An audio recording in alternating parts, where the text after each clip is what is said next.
Welcome, everybody. My name is Brandon Locke. I'm program manager at CALMA, the Center for Advances in Libraries, Museums, and Archives, which is hosted at the University of Washington iSchool. Um, CALMA is proud to host today's roundtable discussion entitled Colonial Libraries and Anti-Colonial Resistance. If you're interested in learning more about the library, archive, and museum research going on at the UW iSchool, or hearing more about future programming that we're organizing, please visit our website here and sign up for our listserv. Um, Before we begin, I want to take a moment to share the University of Washington land acknowledgement. The University of Washington acknowledges the Coast Salish peoples of this land, the land which touches the shared waters of all tribes and bands within the Suquamish, Tulalip, and Muckleshoot nations. For those of you joining us from outside of the Seattle area, you can visit Native Land Digital, the URL here on the screen, to learn more about the indigenous people, place names, and stories in your area. And now I will hand off to today's moderator, Dr. Temi Odumuso. Good afternoon from Seattle, Washington, and to everybody dialing in from near and far. It's wonderful to see such a beautiful and buoyant virtual community here today. So my name is Temi Odumosu, and I am an assistant professor at the University of Washington Information School, but I'm also a current advisor, board member and advisor for CALMA. And today I have the privilege of chairing a conversation that is really going to get us thinking and feeling about colonial histories and colonial presence, about structures of power and what transformations could be possible for librarians, libraries, their visitors, and their interlocutors in a global context. And we're doing so in anticipation, very exciting, of Cindy Anh Nguyen's soon-to-be published book, Bibliotactics, which we will hear much more about during our time together. Now, when we all met to plan for this event, what became clear was that the terms we are using, colonial, anti-colonial, decolonial even, are ones that produce heightened friction. Not just because of what they invite us to think about or reckon with historically, when we consider deeply regimes of power, when we think about stolen land and people and knowledges and resources, as well as social hierarchies, but also because these words are not used in the same way or with the same political or emotional emphasis in academic fields, in institutions, or in nation states. So the friction is there because in LIS, next slide, please. The friction is there because in LIS, as in other professions, next slide, the ideal of neutrality as a positive value is baked into the identity of the field. The friction is there because reckoning with archival ghosts is exhaustive. Next slide, please. And the friction is there because when we do this work, we cannot only deal in metaphors, as Eve Tuck and Kay Wayne Yang remind us. Next slide. They remind us that decolonization is not a metaphor. It is not an approximation of other experiences of oppression. Decolonization is not a swappable term for other things that we want to do to improve our schools and societies. Decolonization doesn't have a synonym. So this work and these conversations are not only about the topsoil of what manifests or what books are there or not there and so on, but this is really entering into the bedrock of the structure. So what does this mean to challenge and transform historically inherited power positions that determine what libraries are and how they function in different geographic contexts? How might we think about the unlearning, or what Edgardo Civillero describes as the untraining of the colonial/post-colonial librarian? This is a lot to think about, I know, at this time. So what we will do is first set the scene with short presentations by our storyteller witnesses on this panel, who will help us guide us through these questions, and then open up to an extended conversation, first between us and then with you as an audience. So we encourage your participation, and we also welcome you to put phrases, questions, concepts, ideas in the chat to participate, but also to kind of leave it behind as a kind of archive and memory of what's moving through as we go through this conversation. So use the chat as a kind of sketching place as well as a place to ask questions, and we'll make our way through it.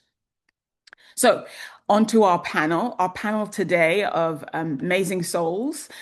Cindy Anh Nguyen is assistant professor with appointments in information studies and the digital humanities program and the Asian languages and culture program at the University of California.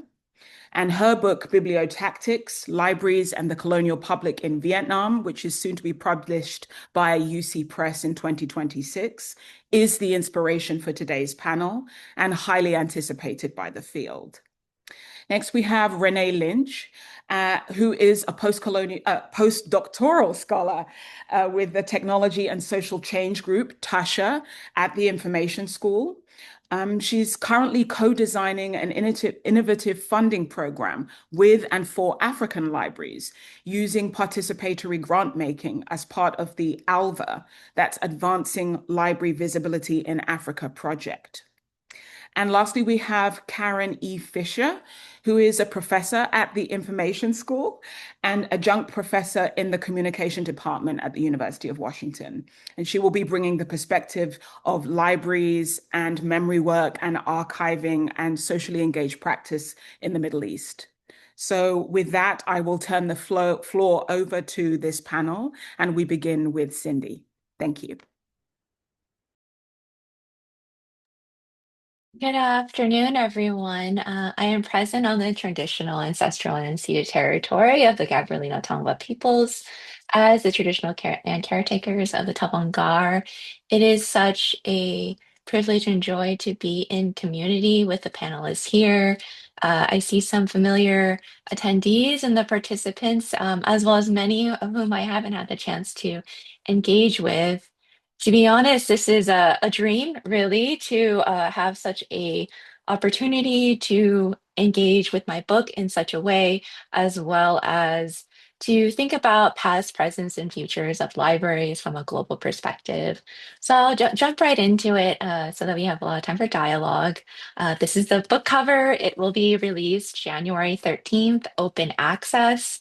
And there's information here. If you would like a print copy, there is a link and a promo code there. And feel free to contact me.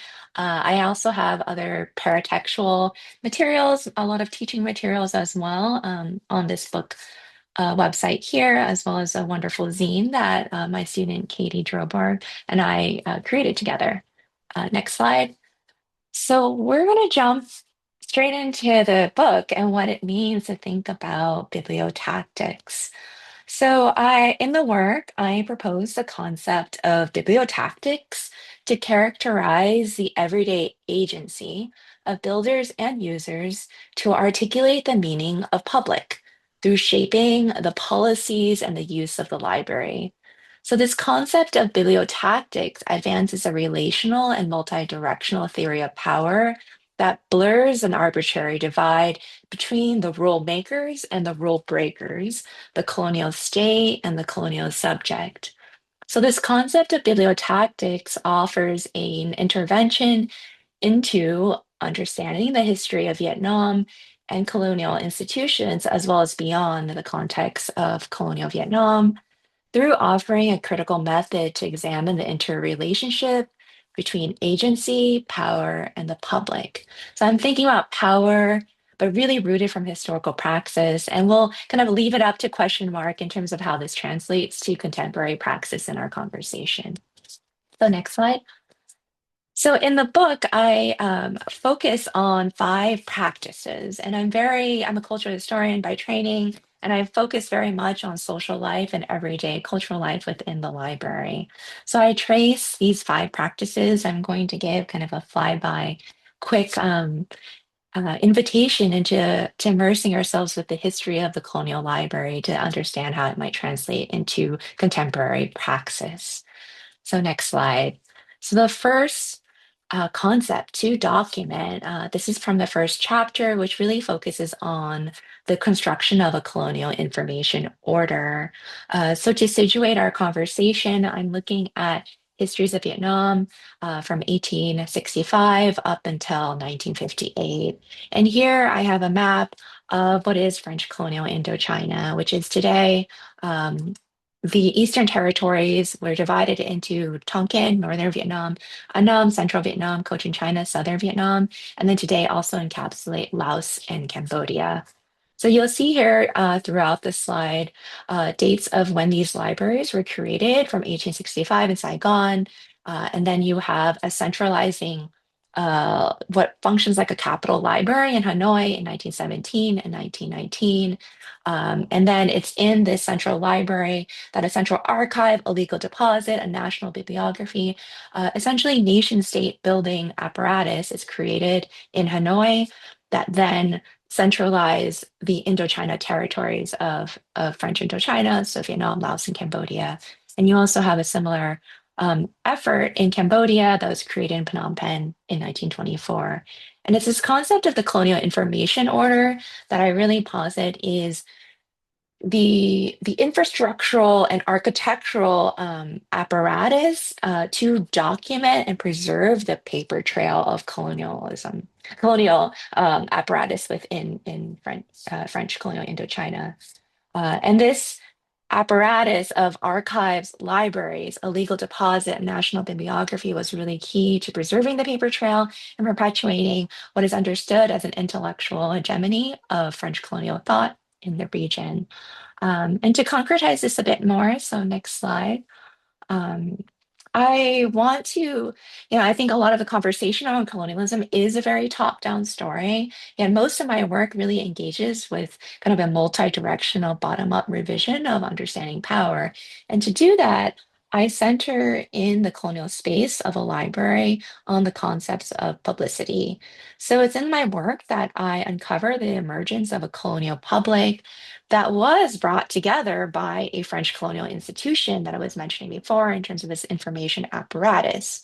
Yet it comprised of a diverse group of builders and users from French and Vietnamese, from government bureaucrats, from library personnel, from journalists and everyday library readers who were then committed to defining the political role and everyday meaning of a public library. So I trace all these interactions with the library, formalize a cultural and political consciousness, tying together public space, publicly accessible reading matter, and the public as a collective that then shaped colonial era and post-colonial visions of Vietnamese nationhood and collective identity.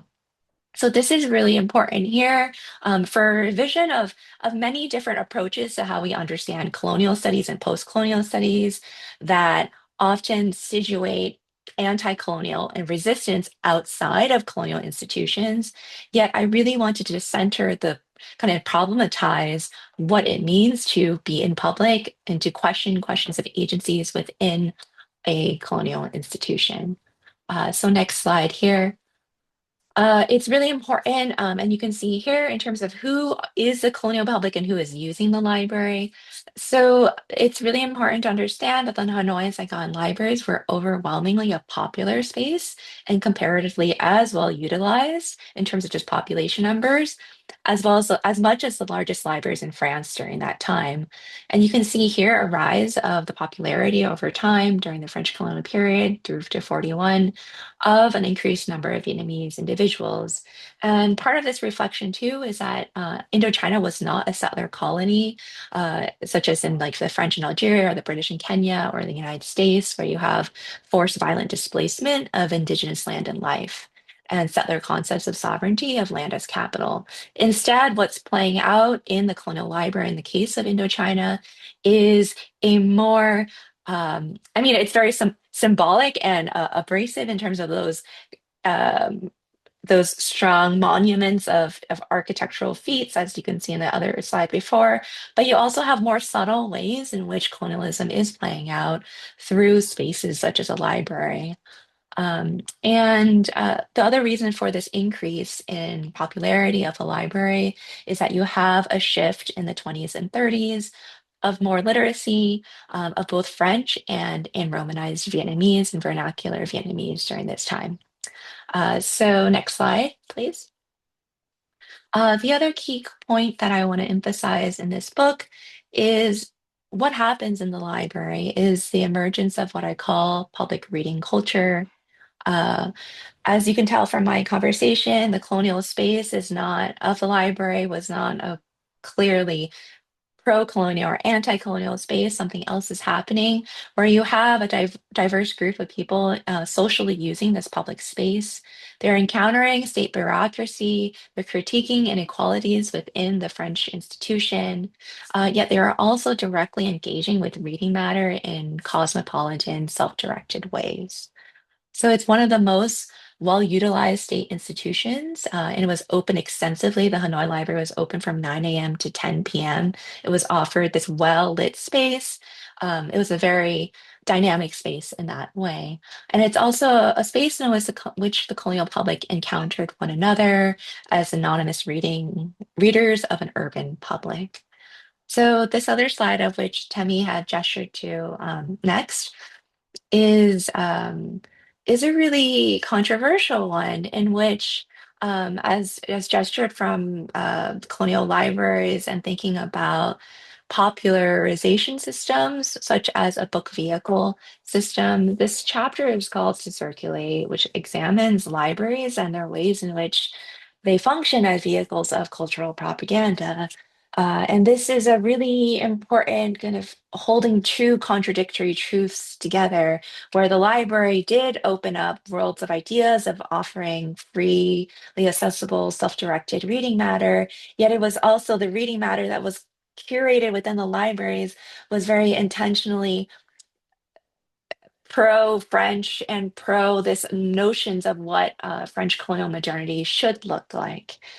So you have these tensions of self-direction, of claims towards liberation and education through these libraries. And you also had an intellectual hegemony that was perpetuated within these systems.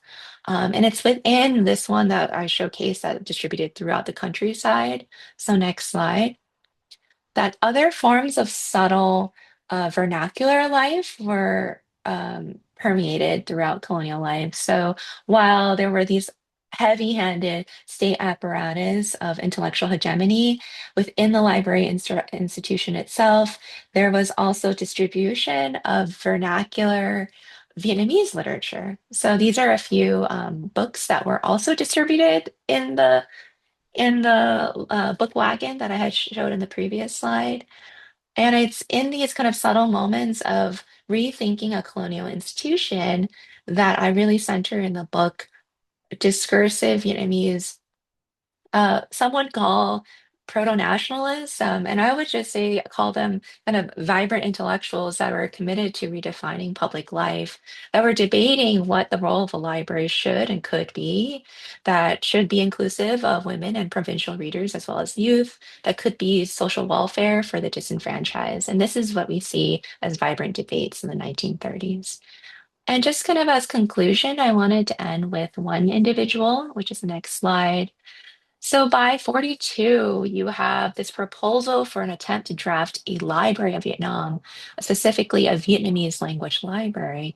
And it's key that Kung Viet, the person who proposed this, actually worked in the library, in the colonial library for 2 decades. He understood the apparatus of what it meant to catalog, to disseminate and communicate materials to readers, to organize, to, the maintenance of library work, and wanted to translate this into a publicly accessible space for the larger Vietnamese public.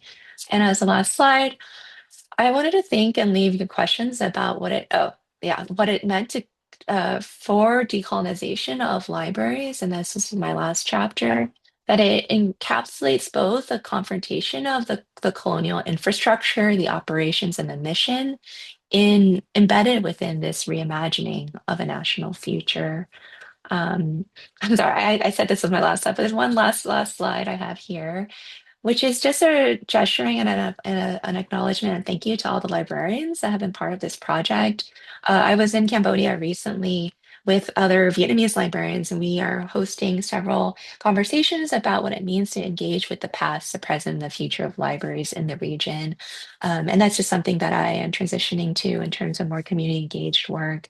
And I wanted to just acknowledge librarians who are pictured here in part of this project. Thank you so much.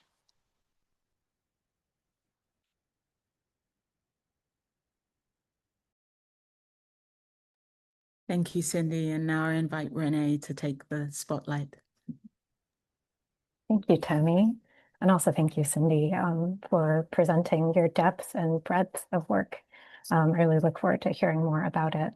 For now, though, I'm going to shift our focus to a different geographical region, and that is Africa, the continent that has 54 countries and diversity of languages, peoples, and talk a little bit about the project that I'm working on called ALVA, which is Advancing Library Visibility in Africa.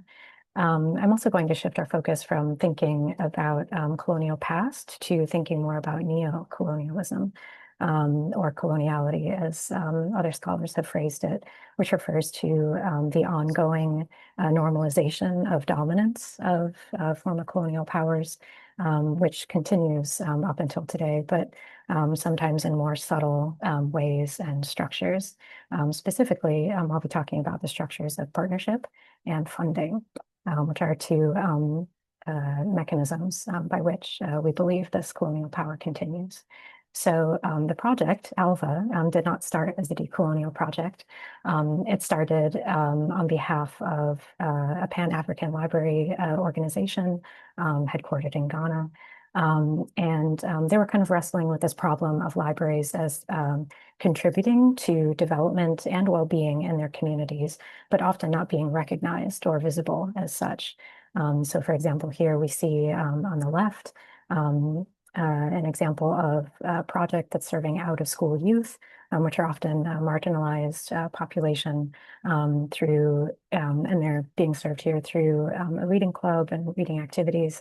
The image on the right is taken from Nigeria, which is a community recycling program which contributes to environmental sustainability. So all of these are Sustainable Development Goals, SDGs, but their libraries are not often seen as a typical partner in development, especially by international development agencies.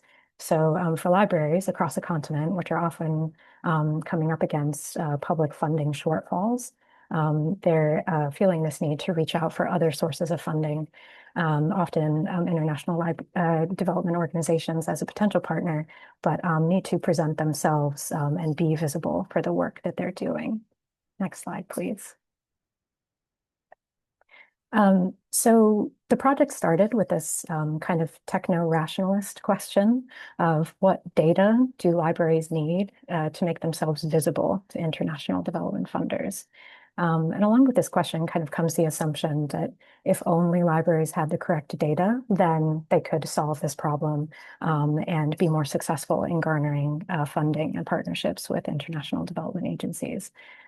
However, as time went on in this project and the different phases that we've had of interviewing people who work at international development organizations, for example, asking them, how do you choose partners? What data stand out to you? What data do you expect from partners? And also engaging librarians and finding out what data do they have. Also talking to leaders of libraries and trying to figure out the gaps and how to close them. It became clear that we were perhaps focusing a little bit too much on, again, this techno-rationalist assumption and overlooking the systemic inequities that continue to exist in the field of international development funding. So as a result, we've undergone what I would call a decolonial shift, although we haven't phrased it as such within the project and within the participants that we work with. And perhaps we can talk more about that in the Q&A session. But that shift is now focused on a different question, which is what would funding that is more equitable and accessible to African libraries look like? Next question. So I'm a linguist, an applied linguist by trade. And so I pay attention to the words that people use and how those frame and both reflect and influence our social realities. So I'll be sharing some words today that we've gathered through these different phases of the project that kind of speak to this sense of inequity or are kind of pointing at these ongoing colonial structures and mindsets that influence the field of international development funding and African libraries within that. So the first one comes from a librarian or library advocate who says, development agencies don't work with libraries because they don't know how libraries can contribute. So instead of blaming them, I blame our service. We did not sell our service well to the development agencies so they can come and partner with us. So the problem indicates our own weakness. And this is echoed by another quote from a library advocate who says, you have to fight. Sorry, you have to fight. We librarians have to fight for our space and to showcase the work that we do because it does not come natural to leadership. And that's followed by another librarian who said, statistics are really vital to our existence. They don't fund anything emotional. You need evidence. The tears don't give you funding. So in all of those quotes, I think what really struck me was how the assumption is that the libraries are responsible for making up for a system that is not really built with them in mind, that there's this presumed competition, that they just need to work harder or be better in some way, and specifically play the rules of the game or play by the rules that were set up by international development agencies, which are largely driven by statistics, a heavy emphasis on monitoring and evaluation and really governance, governance from afar of certain ways of thinking about truth, ways of measuring success that are externally determined and also validated. Next slide, please. So then on the development practitioner side, talking to people who work at international development organizations, specifically in roles related to partnership or proposal review. Here's an illuminating quote from a person who said, we really have to be numbers focused. And so we do put some of that onto our grantees as well, because we really are reaching our indicators through our partners. And that stuck out to me because I think there was an acknowledgement that having those numbers and being numbers focused puts labor and puts a certain responsibility onto grantees, but it's really the grantees or those who are receiving the money who are doing the work that then enables the grantor agency to achieve their own indicators and then attain further funding from their funders. So it's all kind of a cyclical system. And a lot of that burden is falling on the partners who are on the ground, in this case, potentially African libraries. Another quote here, this is a conversation between me and another development practitioner. They say, if I give this work to someone, we're not going to fail on delivering it. And that's kind of like Maslow's hierarchy, right? At a very minimum. And then I said, yeah, it shouldn't die. And they say, right, exactly right.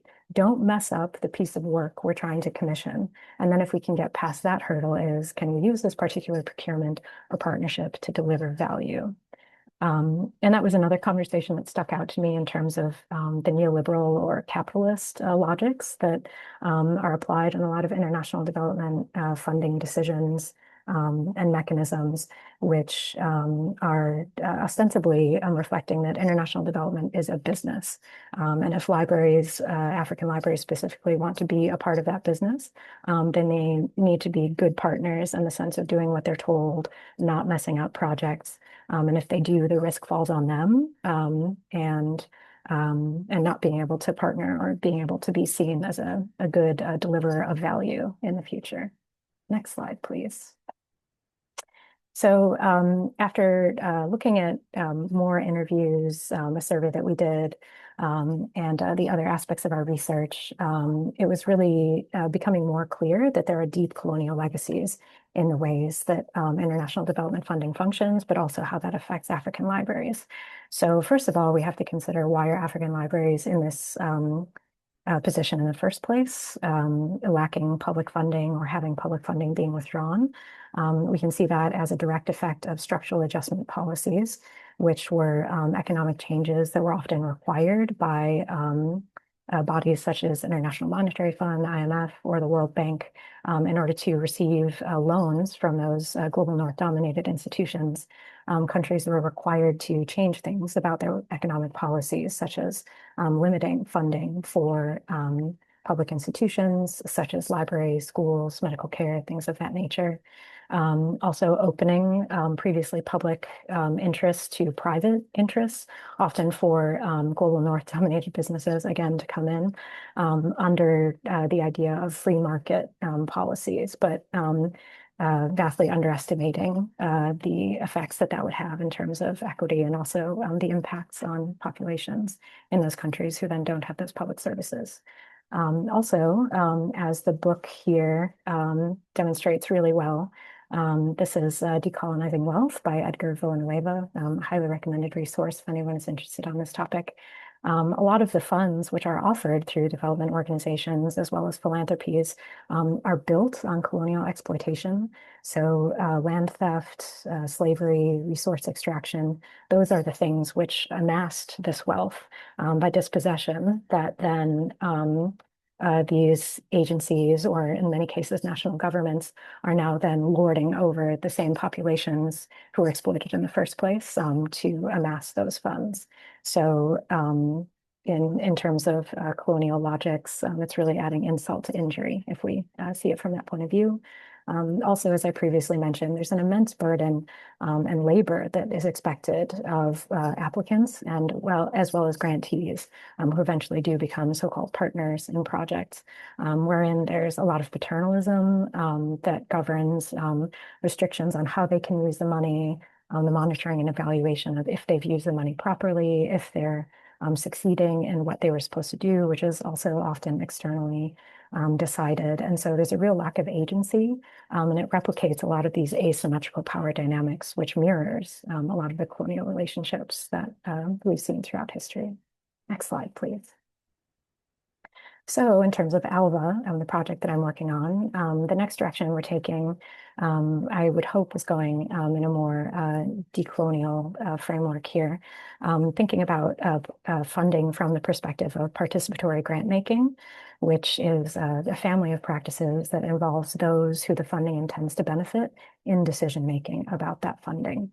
So with the remaining funding that we have for our project, we're starting a small grants program called ALVA Action Funds, or ALVA AF for short. And we've created that through a co-design process with an advisory board of 9 library professionals from across the continent. They are from Ghana, Nigeria, Namibia, South Africa, Eswatini, Zambia, Malawi, Uganda, and Kenya, with a diverse range of experiences, not only in the library field, but also in terms of interfacing with funding. They've really been instrumental in helping us to make decisions and be able to articulate our values and talk about challenges that they've had previously and how to augment those through creating a small grants program from the ground up. Some of the things that they've emphasized thus far include flexibility of support, trust, and partnership. And so those have been the values that we're orienting around, which we hope can contribute to this, as Minolo and Walsh, two decolonial scholars would say, not only resisting, but also repairing and trying to create better relationships going forward. So I'll stop there for now. Thank you. Thank you so much, Renee. And lastly, I'll invite Professor Fisher to share the spotlight. Welcome, everyone. Salam alaikum. Welcome. We're talking here about colonial libraries and anti-colonial resistance in the Arab world. I'm just moving all the things around here on my screen. So I have a lot I want to share with you here. And first off, of course, is the Arabic word for libraries, and it's maktaba. Maktaba. This photo that you see here, this is actually a photo I took. I was working in the Middle East for about 10 years, just returned like last year, I guess. And I started at Zatari camp, which is the world's largest Syrian refugee camp. It's in northern Jordan. Like you can throw a rock and you'll hit Syria. We're that close to it. So I'm there in the refugee camp, for different purposes. And then one day I see this beautiful caravan at a community center. Just see that, with the books and everything.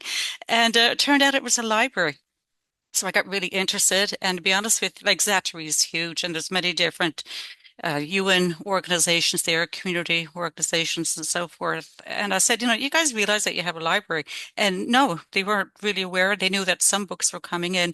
So, being, the inquisitive person that I am, I went around the camp and I actually identified over 10 other, small little libraries. So I met up with the Syrians and we came together and we actually created the world's first refugee-run camp-wide library system. But this presentation is not about that. It's just to give you a sense of how I, got started and everything. So here's a question for you, everyone. Why are the pyramids in Egypt? Anyone want to pop a response in the chat? Well, the answer, of course, is that they were too heavy for the British to carry back. I want to start here first now, just talking about the Arabs, because like the oldest libraries in the world come from Arab culture. So recorded history actually begins in the mid-9th century BC. Mid-9th century BC. That's the earliest known attestation of the old Arabic language. Tradition holds that the Arabs descend from Ishmael, who is the son of Ibrahim or Abraham, and the Syrian desert is the home of the first attested Arab groups, as well as other Arab groups that spread in the land and existed for millennia. Now, fast forward to today, 2025, the Arab world comprises 22 countries in the Middle East, as well as North Africa and in the Horn of Africa. It became significant as distinct political entities, what we call modern states, after the defeat and dissolution of the Ottoman Empire at the end of World War I. And in 1945, the Arab League was founded. So here are some of the oldest libraries known to civilization. I'll start up here at the top. This is in Iraq, what was known as Mesopotamia, the Library of Nineveh, Nineveh in 721 BC. We go over to 285 BC, of course, and we're looking at the Library of Alexandria. We go down a bit further, and this is in known as the open library. In other words, it's all like carvings, information on cliff and rocks. And this is in Saudi Arabia. And then over here on the left is a really beautiful library. It's a little bit newer. And this is in Fez, Morocco. And what is really distinctive about the library in Fez, which is still operating, is that it was founded by a woman.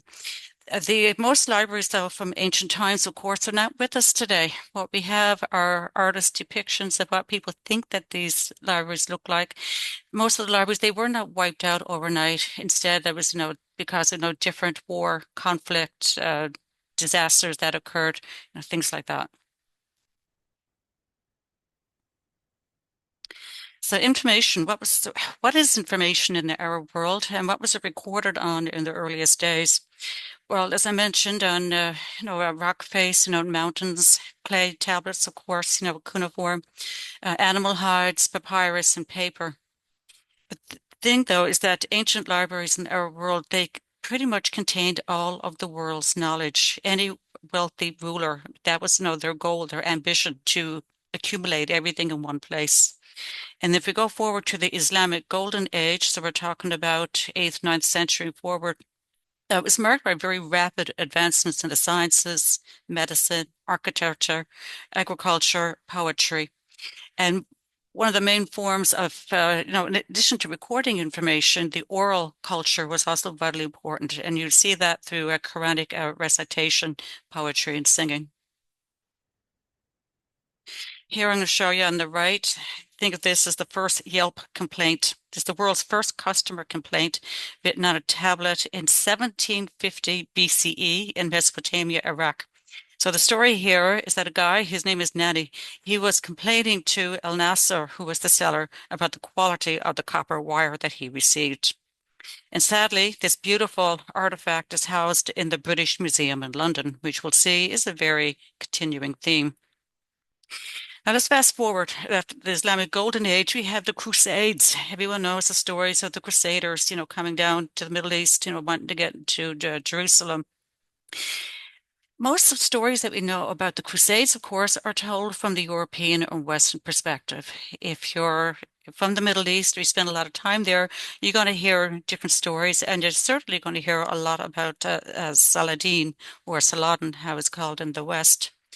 But one of the really important developments of the Crusades, as we know just in terms of how information was spread and disseminated, is that the Crusaders, they're coming from the Middle Ages, they were shocked and stunned and awed by how advanced the Arab culture was.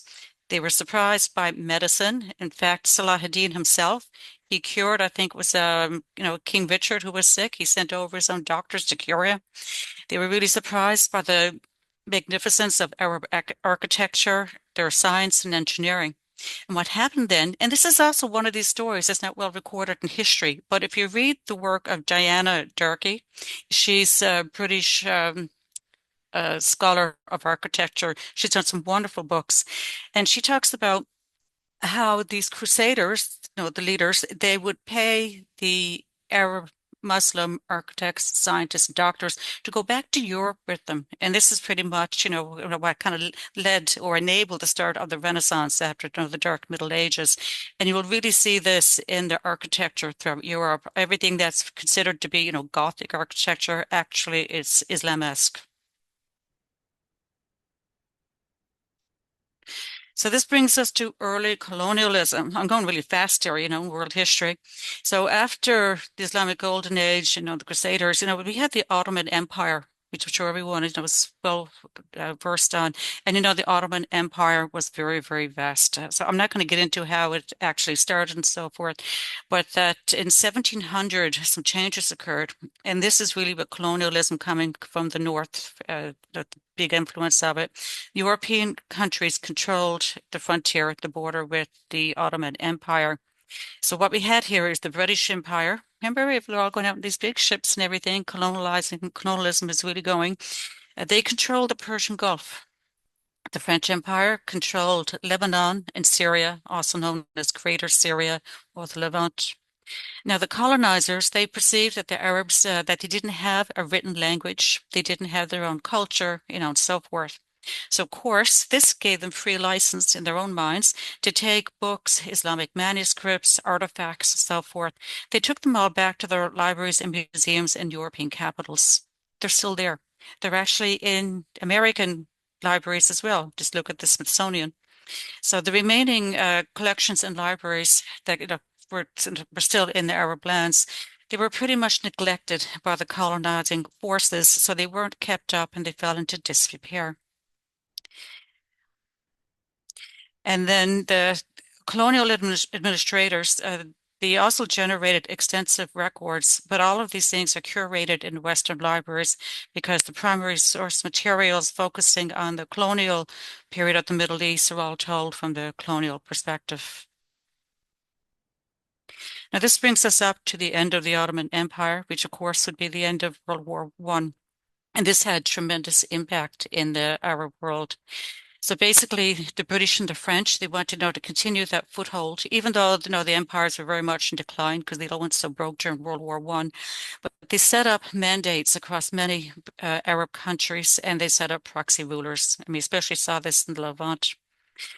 The British French-style libraries were set up, but this tended to primarily be manifested as national libraries and academic libraries. Now, at this time, Russia was also vying for interest in the Arab countries, and something that started then that still continues, of course, is that a lot of Arab youth will go to Russia for their education. And of course, why were Western countries so interested in the Middle East at this point? Well, it's because it's all about the oil. All about the oil. So at the end of the 19th, early 20th century, Arab rulers, they were trying very much to modernize their states to compete more effectively with European powers. But there was a big turning point. In 1908, oil was discovered in Persia. in Saudi Arabia, 1938, and then other Gulf states, as well as Libya and Algeria in the east. And this is a archival photo here. And I don't know how much you know about this, but it was really, really fascinating that the oil was discovered. And then, of course, the technology, the expertise that was needed to extract the oil was provided by Western countries who, of course, set up ridiculously long contracts to be able to extract oil and then to sell the oil and so forth. Just kind of a side note, because we're talking about libraries, I would be remiss if I didn't mention Muammar Gaddafi, who was the ruler of Libya. Libya went from being literally the poorest country in the world. They were so poor. And then oil was discovered. And no, we have Gaddafi. They had so much money. In fact, since his death, people are still trying to find all of Gaddafi's gold. But the reason I've raised all of this is because Gaddafi was really, really keen on having a common read in the country, and he wrote the Green Book.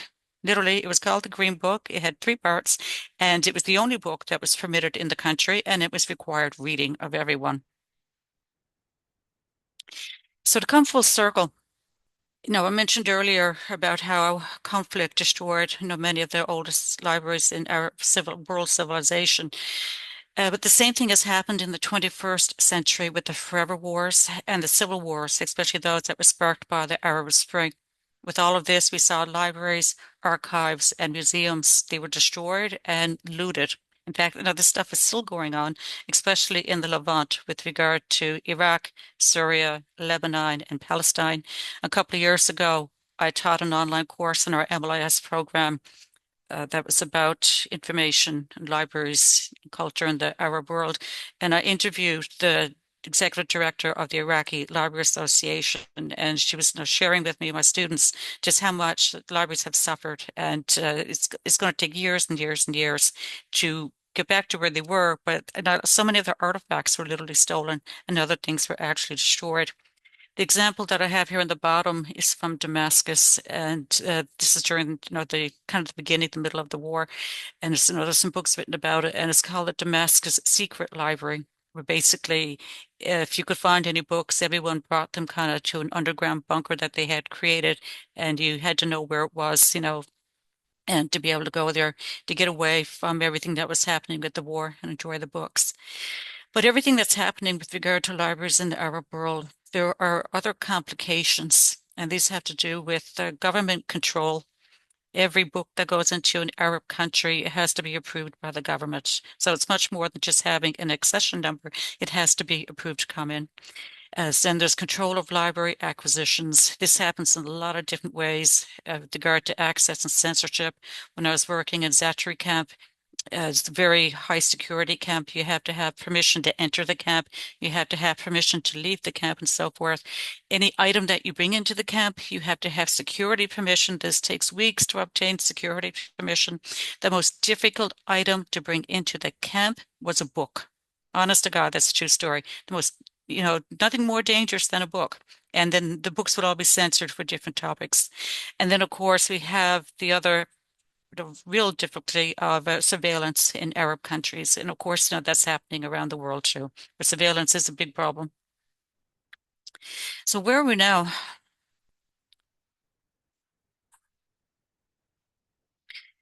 I want to end my opening here by talking about decolonizing and repairing from war. It's not uniform across the Middle East. It's very much a misnomer. As I said, we're talking about 22 countries. They have a shared geographic region, but very different experiences. And one of the things that's happened because of conflict, of course, and I'll talk to Syria because that really is my area of expertise, is just finding missing people, finding out information about them. Because, in a lot of bad regimes, they keep a lot of records. They tend to be handwritten. They're not automated. And then when they realize, of course, that they're going to be, they're going to lose the war and kicked out of power, then they go to great effort to destroy all the records that they were keeping about who was detained, who was murdered, and things like that. So that's a very, very big challenge, especially in Syria. But other things that to repair from war and with regard to decolonizing is taking back your history. rewriting it yourself, documenting events, telling everything in your own words. And something that I've observed during conflict is that a lot of new genres emerge in writing, in music, in art. This brings us to what's really important, which is stopping epistemicide, which is, the destruction of people's identity, their culture, and their voice. We have a lot of good colleagues like Beth Patten, who is an high school grad, who has been doing a lot of writing and publishing a lot about this. So, but how do we go about stopping epistemicide in, countries that have really suffered from colonization? And Beth offers a lot of good techniques for doing this. We had to talk about leveraging history and especially technology to rebuild libraries, archives, and museums, especially in the Gulf countries because they're so wealthy. They're really put a lot of effort into integrating AI into their societies and, with regard to scientific discovery.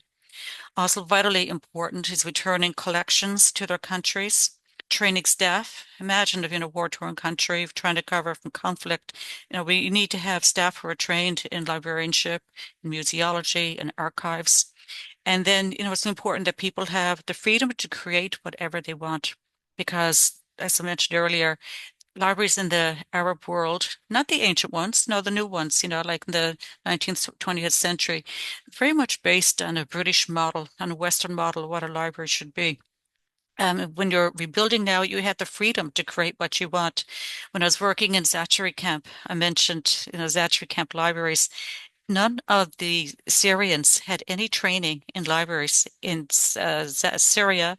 There's no such thing as a public library. So they had this tremendous freedom to create and build whatever they wanted.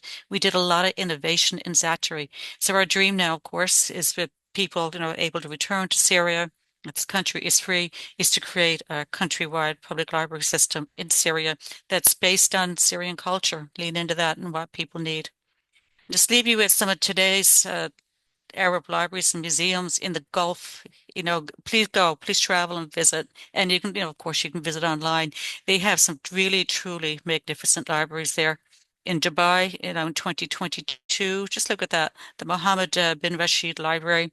Then you had the Qatar National Library that opened in 2018. They're just really incredible institutions.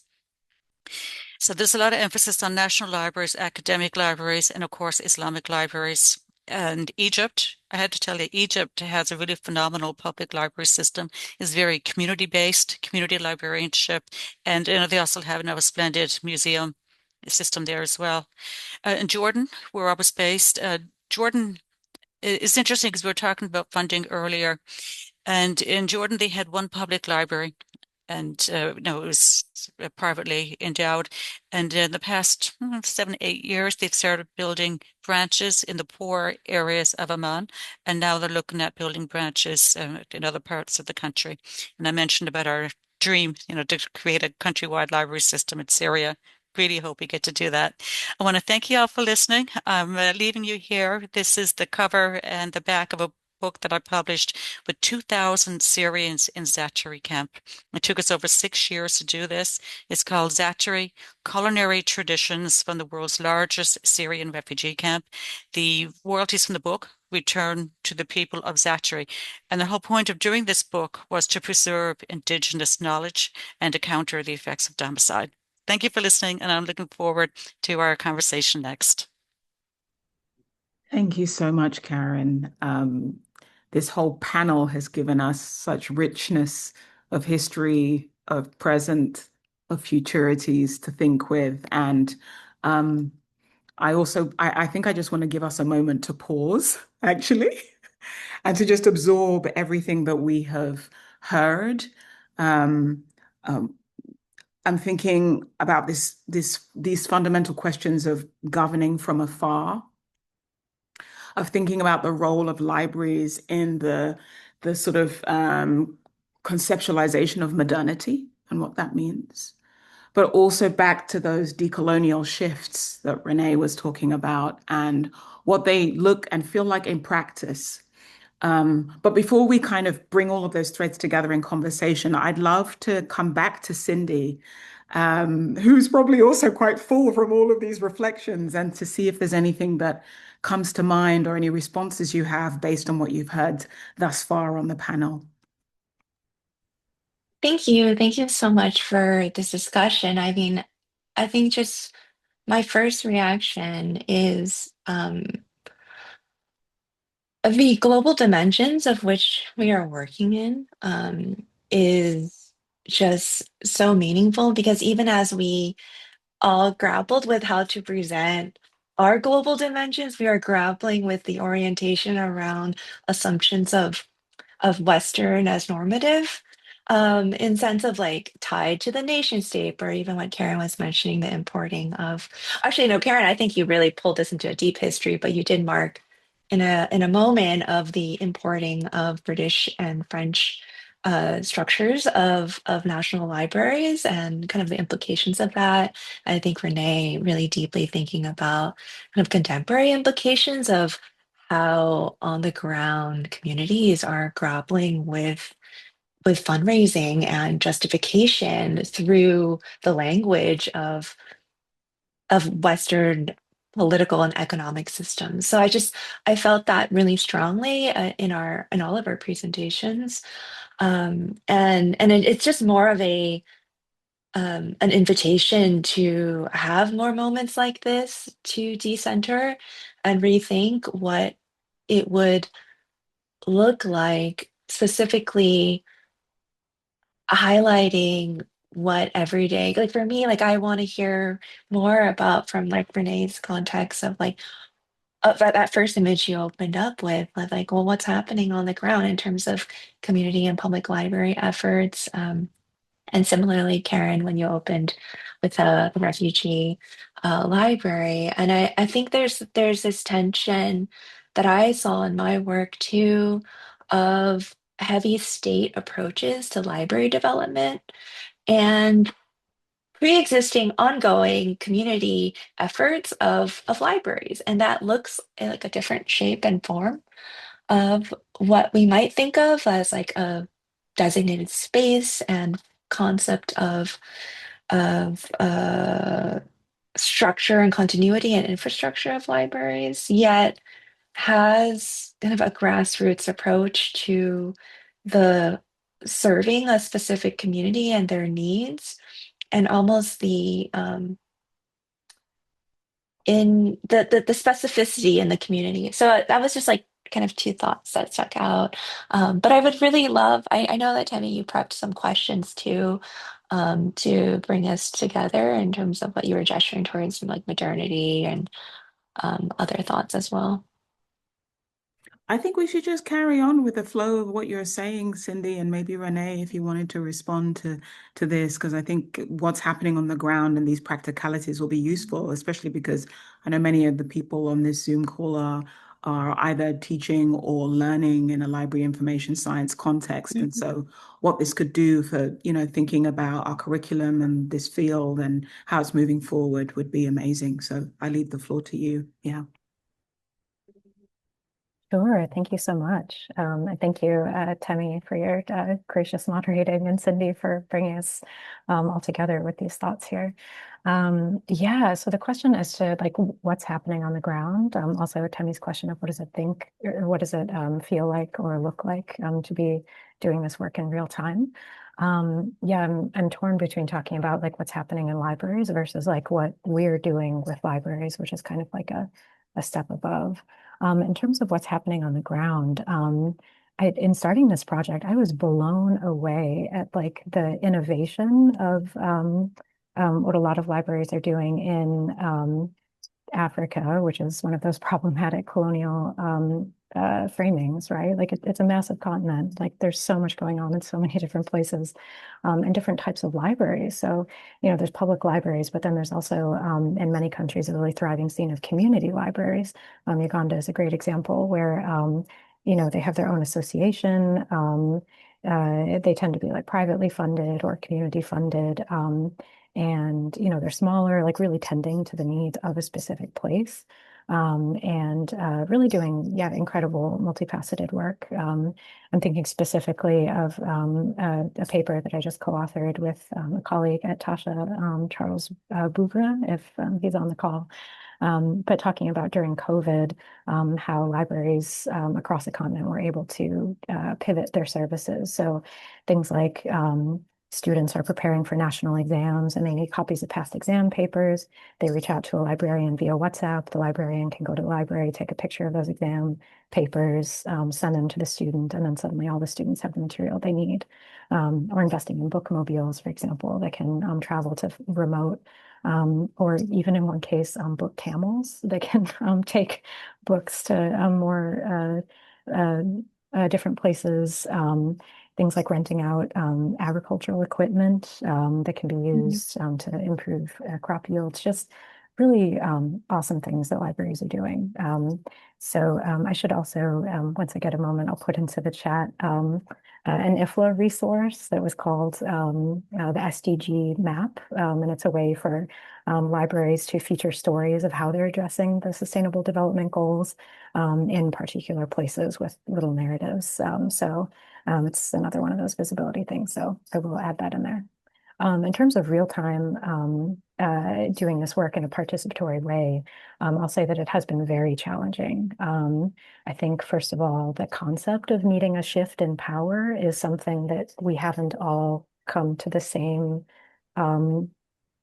consensus on.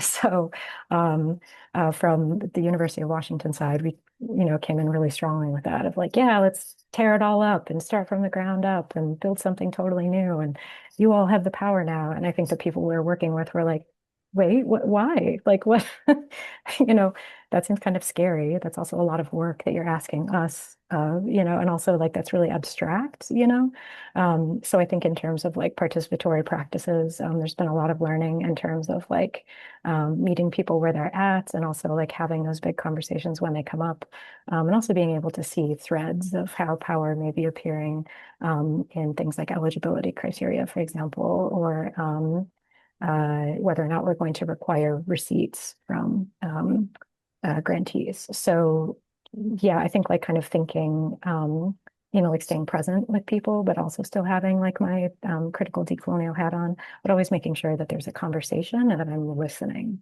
to what people are actually saying about their daily lives, and not getting too stuck in the abstract theoretical bits of decoloniality. So yeah, I'll stop there and find a link for you all. Yeah, Karen, would you like to join in that conversation or extend it in a different kind of way? Yeah, I find this really, really fascinating because in the Arab countries, there's such a discrepancy in wealth of each country. I mean, you look at the Gulf and then you look, in the Levant and, you look over in the Maghreb and so forth. So it's very, very different. And I've something, Renee, that you were talking about earlier, I believe, about how if you take money, say, from the World Bank, that there's a burden and onus on what you can do, and things like that. That's absolutely the case. But I teach public library advocacy at the iSchool. And of course, a big thing that we talk about is funding of public libraries. And it doesn't fit with the Arab countries because we know like 84% of public libraries in the US are small libraries or in rural communities. And that, I don't know, a lot, probably about 85% of the budget comes from local taxes. So every time a house is sold, 2% of it or something goes to supporting the local library system. They don't have that in the Arab countries. How services are provided is not, government doesn't play a big role in doing that. And instead is part of Islamic culture that the community is to look after the community. Right. So instead, what ends up happening, say for hospitals, instead of having a couple of like real big major hospitals, they'll have a bunch of small hospitals.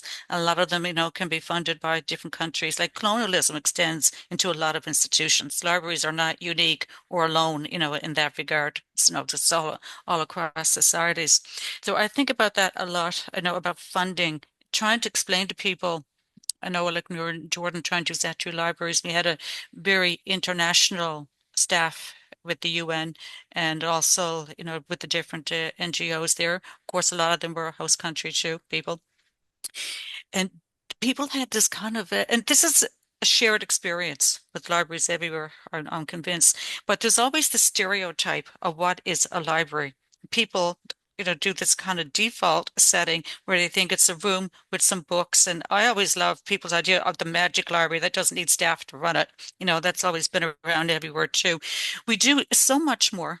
But for people who have never had any kind of an experience with it, they just know academic libraries, then it's more difficult trying to tell your story and get the support. Something else I want to raise here too with the Arab libraries is we've never had the benefit of having a benefactor. And I say it this way because, for example, the Gates Foundation, when they had their international libraries program, they did a big investment in Africa, in Latin America, and in Eastern Europe, such as in Ukraine. I mean, it was a fantastic investment, but they spent years providing training in librarianship, bringing people together, not just in their region, but bringing all of their grantees together, to talk about how they can, support librarianship. We didn't have that in the Middle East. We didn't have it. And it comes back to a problem that I've encountered a lot with fundraising for my work, and that is that everyone is risk adverse. Nobody wants to fund something that's not going to be a success. Nobody wants to fund something, hey, it could be blown up next week or, something like that. And they also don't want any kind of blowback or taint on them. So say, for example, when I'm doing my work, with regard to Syria, a lot of companies, I won't say who, but they'd be really, really excited. And they say, yeah, yeah, that sounds great. And then the next day, apparently they'd been looking at the map and they realize how close we actually are to Syria and that there's no war raging there that's involving, governments and states from all around the world because it's a proxy war setting. They're afraid of the blowback on them. I've been working with aid agencies. It's another example. And I say, oh, we have an opportunity for funding from this, company. I'm not saying any names here.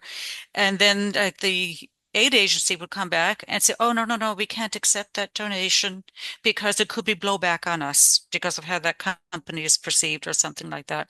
So I just have found, it's been my experience that it's been really, really tough for us to get financial support for libraries in the Arab world. And like I said, it's not an even um, I don't like to use phrase playing field, but it's not an even terrain because it's such a vast region of 22 countries and they all have different experiences and certainly different amounts of wealth to draw upon. That's great. I want to introduce a sort of pivot the conversation a little bit, also because I see that there is a trending question in the chat, and it's connected to something that we were preparing to talk about together, and this is, in response to Cindy's chapter on to be in public. So thinking about publicness broadly defined and how we can think about it as a spectrum in terms of what it means to actually be in a commons, but also the other questions of surveillance and other ways in which publicness brings other sorts of risks. And in the chat, there's a conversation happening around the intersection between public and community and how that seems to have two different, Monica writes that those two seem to have two different kinds of boundary work. So I wonder if, Cindy, you could come back to this question of to be in public and publicness and how it intersects with this notion of community. And then we can open up the conversation from there. Yeah, I mean, I think that I appreciate Monica for bringing that up. I think it builds upon what Karen was addressing as well in terms of the North American concepts of publicity have a deep history tied to uh, liberal and then now neoliberal framings of the individual, of the kind of self-determined sovereignty. There's all these ties that are very kind of Western oriented, and I want to just at least draw from the Vietnamese case to kind of resituate a bit of a more expansive framing. The slide that I had pulled up earlier that really kind of gets at this debate and this discourse of publicity is this notion of the bin done. So BIN, or how it's spelled in it looks like BINH and space DAN, but it's pronounced Binzun.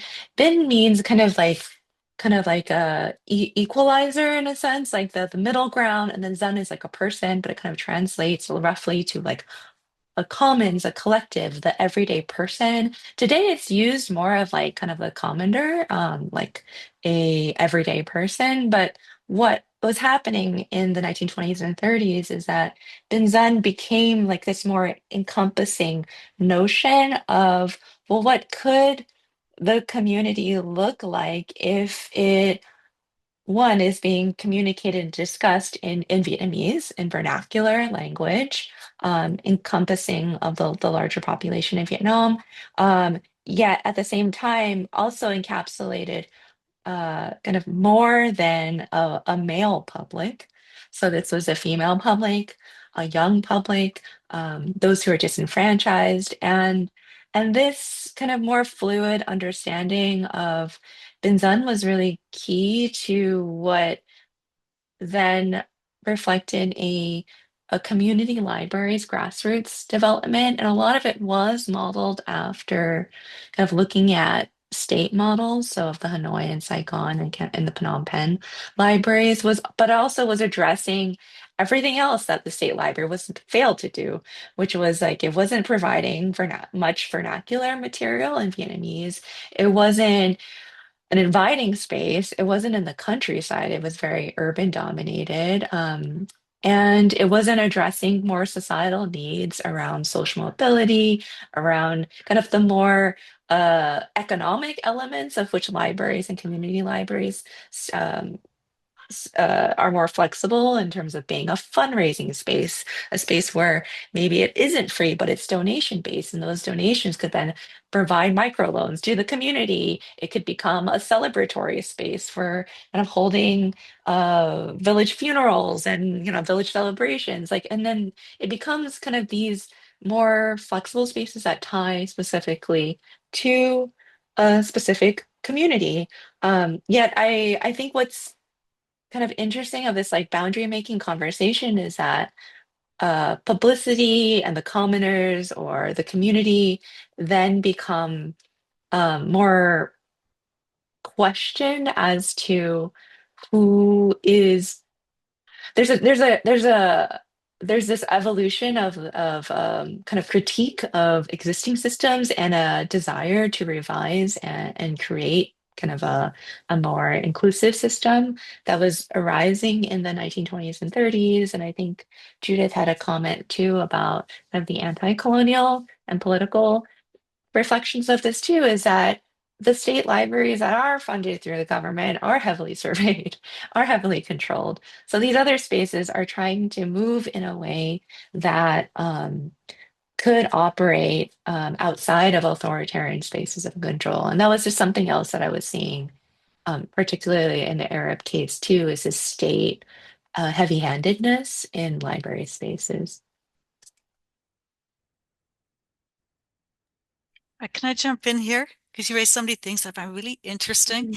I consider my work at Zatari to be a little bit of a microcosm of other experiences, in Arab countries. And our dream at Zatari was to create a central building. It didn't happen because we had COVID and then, took back the country and everyone now returning to Syria. But we spent so much time daydreaming about what that central library would look like. And it had to reflect all the sensitivities of the culture because Islam is very much a gendered culture. And it's not just religious, it blends, across the culture because you can't really separate, religion and culture in that way. Um, but at the beginning of come into the library, I mean, first of all, you would receive welcome coffee, which is the first thing you do with any kind of a guest. And there's the rituals of having 3 cups of coffee and all that type of thing. And a really important principle is inclusion, being inclusive. And this is certainly one of the guiding principles of the UN, because I was at Zatari, a partnership with the UNHCR Jordan. So make sure that everyone would be welcome and available, but at the same time, you're recognizing the needs for different spaces. So one of the first things that when you come into the library, we'd have what's called a madarfa. And the madarfa in an Arab house, it doesn't matter how big your house is or how small your house is, you're going to have a madarfa. And the madarfa is like a receiving room where you would sit around, you drink coffee, you entertain your guests. typically it could be more male oriented, but the women, they have Madarfa as well, and sometimes it's everyone in there. So to have Madarfa and then have different spaces just for seniors, certainly for children, that was something that we got really, really excited about learning about in camp, because there's so much trauma, which is something I didn't talk about earlier. But I also teach trauma in public libraries here at the UW. It's really important to recognize that there's many different types of trauma, and trauma can stay with you for life. And during conflict, everyone is affected by trauma, but children especially, in a lot of different ways. And one of my missions was to work on how can we use books and reading. Like everywhere I went in the camp, I always had books on me that I would, just give to people. So we really wanted to do a lot with early childhood literacy and to promote reading, and like I said, just making these materials available and writing our own stories. That was the big thing. And poetry, like it's considered to be a fabulous occupation to be a poet in Arab culture. Poetry is so highly valued and respected. So we wanted to do all of these things. We wanted to have a cafe, of course, that would have a Syrian-style water fountain out in front. All different types of things going on, as well as, maker spaces and that, and, for products that we were making and selling that leaned into the Arab culture that we were, retaining, such as Scheherazade, and the 1001 Nights, all that type of stuff. We did a lot with that, creating products based on Syrian literature, Arab literature. But the one thing I'll just say here is that the idea of the little free libraries, the library boxes. Okay, so I'm at Satchery and I say, hey, you got to see this. This is really cool because the camp was so big and we only had like 10 or 12, small branches, like caravans. So why don't we set up these boxes around the camp? And, we talked about it with the UN and everyone said, yeah, yeah, it sounds like a cool idea. So one of the guys, his brother was a carpenter and I brought plexiglass in from Amman because we're not allowed to bring glass into the camp. So we had to use plexiglass. Somebody else is the painter and we painted all the boxes and then we brought them to like a school that was run by an imam, and we had one of our artists write quotes from the Quran that talks about how it is good to give to everyone, the value of reading and all this stuff. But one of the big things, like conversations we had to have, was just the concept that it was free because they were so used in Syria, say at the university or the National Library, every single thing you do is recorded. Now, just think of how we turned in the United States, right, with the Patriot Act and libraries stopped keeping circulation records. No, in Zachary, it was just expected that anyone who came in, their name was written down, any book, everything was written down and kept for posterity, so to speak. So I was saying these little free libraries, anyone can take something and they would say, well, Karen, how are you going to know who took it? How do we make sure that they bring it back? And I had said, no, no, no, no, no. We don't want them to bring it back. We don't want them unless they're finished with it. And we want people to put their own stuff in for their community. So we started on this. We figured out what would be really, really helpful to people in different parts of the camp. And they were great. And it was a wonderful form of community outreach as well, going around to check the boxes to see what was being used, what else could be put in, things like that. It was one of our success stories that really talks about community. And like I said, our dream for a central library, this is something that we hope to, do in the very near future.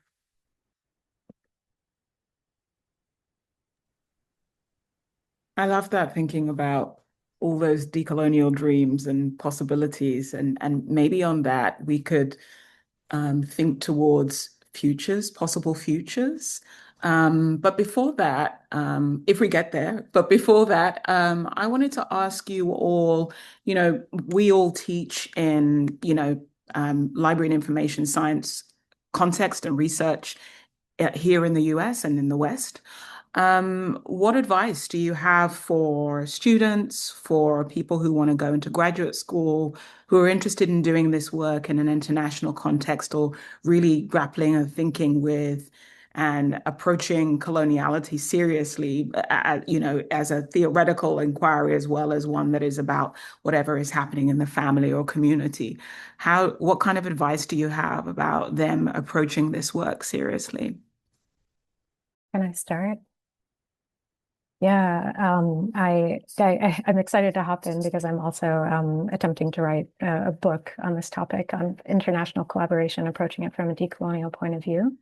And so, yeah, but I mean, the advice that I would have for people is relatively simple in the sense that humility is incredibly important, as well as flexibility. So embracing both and thinking rather than either or. Also knowing who you are in the space internationally, but also with regards to history, and also the stories that you carry with you and what you represent and what you embody for other people. So you can know and think who you are, but there's also who the other thinks you are or should be. And there's a lot of interaction and dynamism that happens in there. So I think that also in general, I would recommend that people orient towards relationship whenever possible. None of us does any work alone, but especially the work of decolonizing. And I do think that that would be another piece of advice I would have, is that anything you do should have like an action or like a material impact. Things that are just words or just saying you use decolonial theory, blah, blah, blah. It doesn't make a real difference in the world. So as I was saying before, it's not only resisting, but also repairing. And I think relationships are a key way to do that.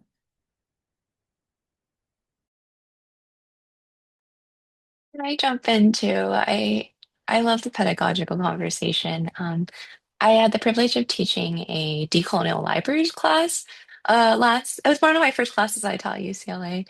And it really struck me how, particularly in the LIS field, students, there were actually students coming from beyond the LIS field too, like from Asian American studies and Asian studies and just across campus, yet how important it is to have a working language as a classroom to work with.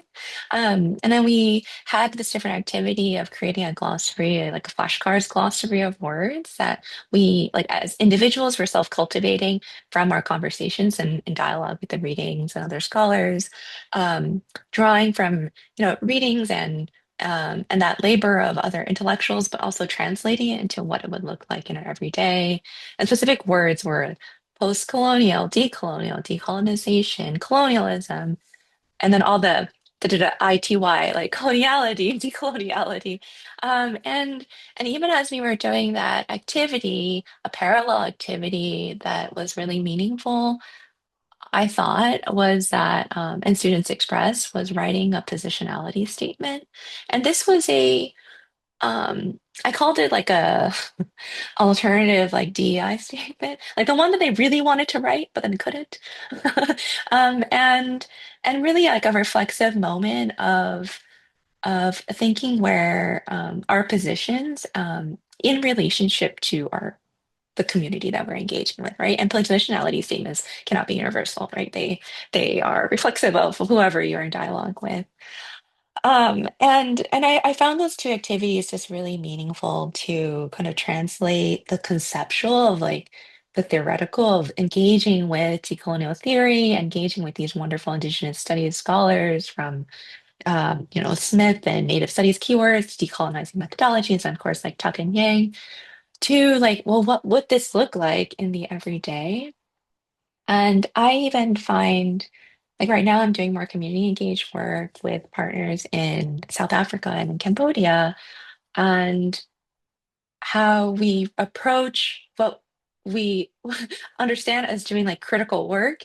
The language around critical work also, there's like this barrier of academic discourse that um, it could be a barrier, right? It could actually be like this shift of like, well, we're not doing critical enough work because of this and that. I'm like, no, we're doing different types of critical work, but in different ways, which is dialoguing or communicating about it slightly differently. So approaching it, to Renee's point, with this humility and generosity, and recognizing that position.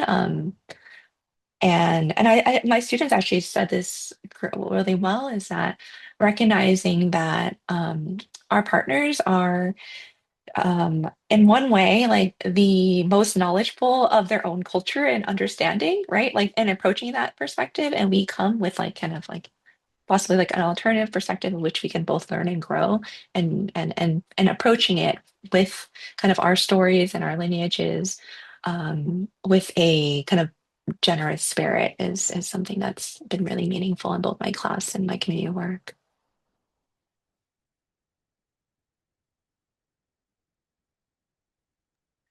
I love that. You've kind of talked about the first half of my next course. So this is great. Karen, would you like to add something to this Yeah, thank you. conversation? Yeah, thank you. I really enjoy this conversation that we're having.